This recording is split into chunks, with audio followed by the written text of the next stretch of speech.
Hey there, it's Jenny, and I have the shortest plan with me in the history of the world for you today. I am just going to set up my Hobonichi cousin, the weekly view, for my content and work creation. They go hand in hand. It's a very blurry line for me, so this is what works to use for my planner for those things. I am drawing boxes in the planner using these Aloha Star highlighters, and this works amazing.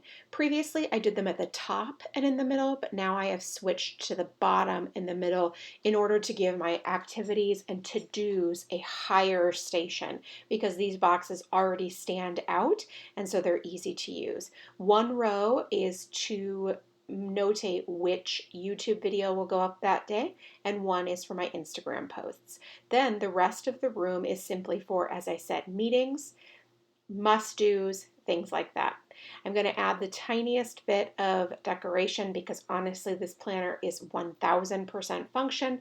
I really don't need it to do a lot for me other than that, but it is still really helpful and fun to have just a little pop of something that inspires me.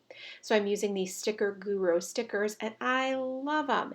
And then now I'm going to use these Everyday Explorer stamps to simply put the YT for YouTube and the IG for Instagram, and then I know what I'm posting throughout the week.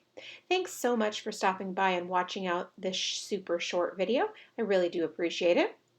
If you have any questions, please leave them in the comment box below, and I'll do my best to get back to you. Thanks so much, and make it a great day.